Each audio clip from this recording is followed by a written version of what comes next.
The Midwest is an area of vast native presence.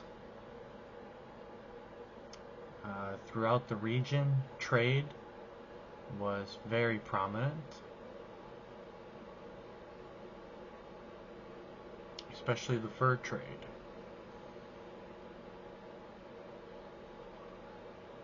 Today we'll be looking at resources from the Atlas of Wisconsin on native tribes throughout the areas of Michigan, Wisconsin, Minnesota, North Dakota, and Ontario, the Midwest native tribes. Particularly, we'll be looking at the Ojibwe tribe, also known as the Chippewa Indians,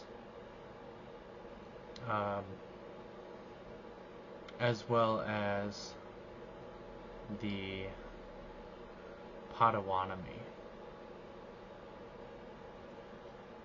So, the Chippewa Indians, also known as the Ojibwe or Ojibwe, lived mainly in Michigan, Wisconsin, Minnesota, North Dakota, and Ontario. They speak a form of Algonquian language and were closely related to the Ottawa and Potawatomi Indians. The Chippewas were in trade with the French and often married in with the French men and Chippewa women. So close ties with the French. Chippewa warriors fought with the French against the British in the French and Indian War, of course. But political alliances changed with the times. During the American Revolution, the Chippewas sided with the British against the Americans.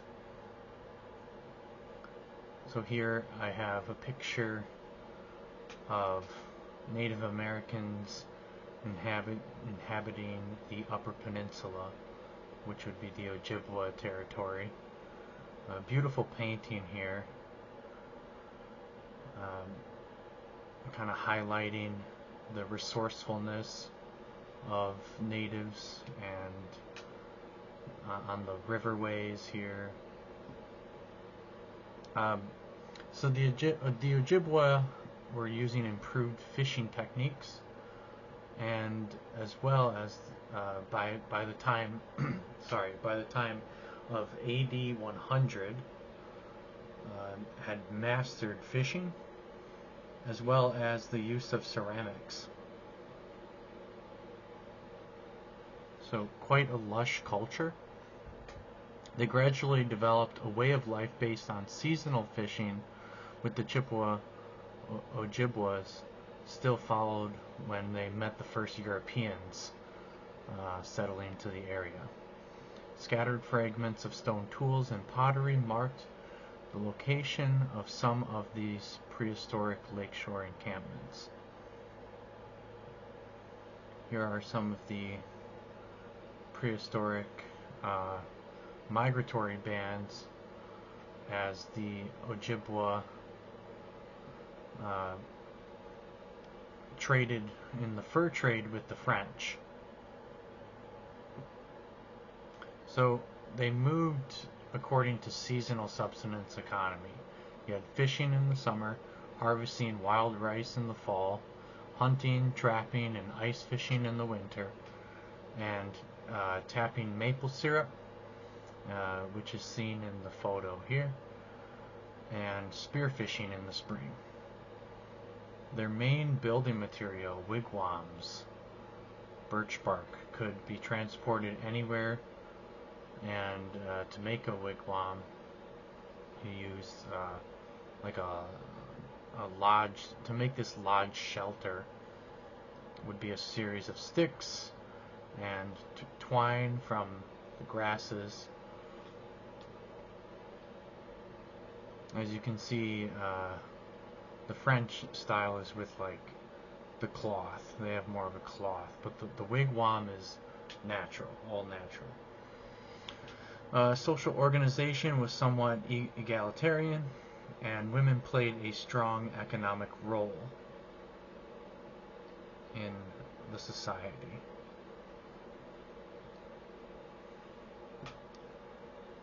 So, essentially, still like a hunter-gatherer um, social group and civilization,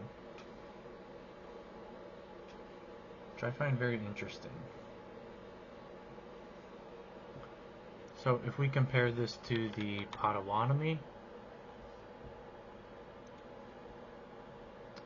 so as just like the Ojibwe, the Potowatomi are an Algonquian-speaking Native American tribe, so same language throughout that region.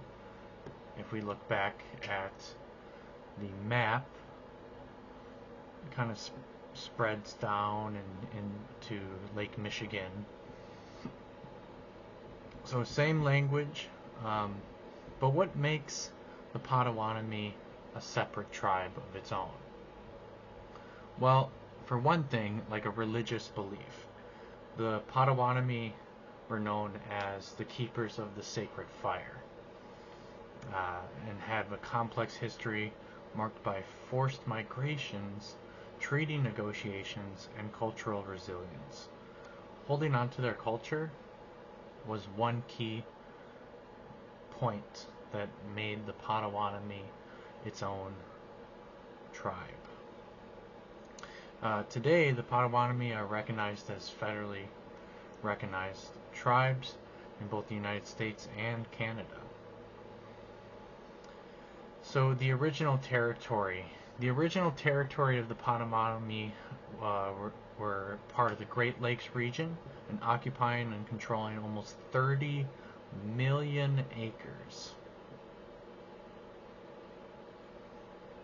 As you can see in the map, stretches around Lake Michigan in this 1970s or 60s,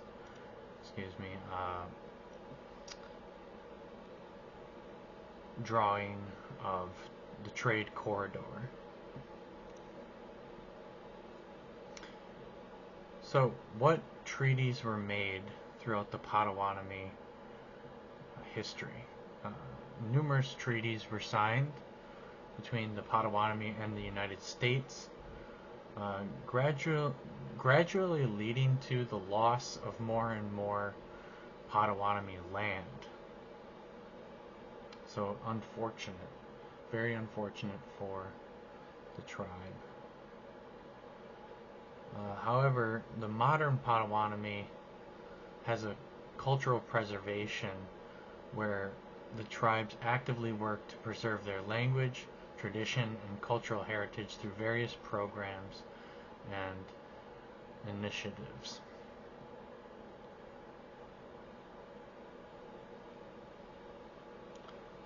Keepers of the Sacred Fire is the traditional Potawatomi title, reflecting their role in maintaining and caring for the sacred fire. One of the unifying messages or points of most Native culture is the continual and shared oral tradition. The sharing of stories passed down from family to family, from storyteller to storyteller, that I find most interesting. There was in the Potawatomi, for example, the 7 grandfather teachings. The Potawatomi teachings emphasized the importance of wisdom, respect, love, honesty, humility, bravery, and truth. Quite similarly, the Ojibwe had a shared oral storytelling tradition that would explain things such as the origin, their origin and bring together these similar morals of an honest, loving, respectful person.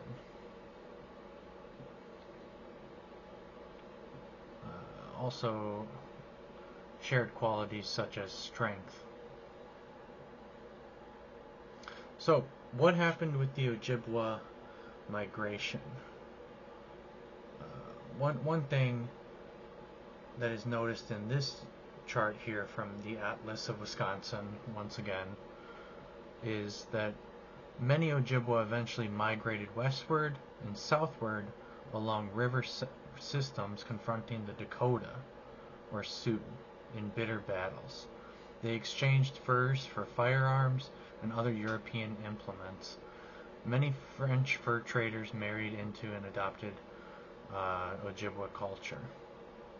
So as more of the French were in Canada, so did the Ojibwe migration tend to lean that way, especially as there was a conflicting force with the Sioux or Dakota tribes, who are more westbound,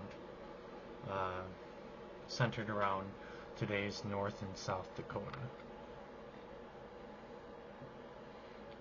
So this is a history of Midwestern natives, covering at least the Ojibwe and Potowatomi around Lake Superior and Lake Michigan, as well as a short tidbit on the Dakota or Sioux of the South, or of the West, that is. So thanks for listening. Again, this is brought to you by the Atlas of Wisconsin. I found it kind of cool to look through and share with you today.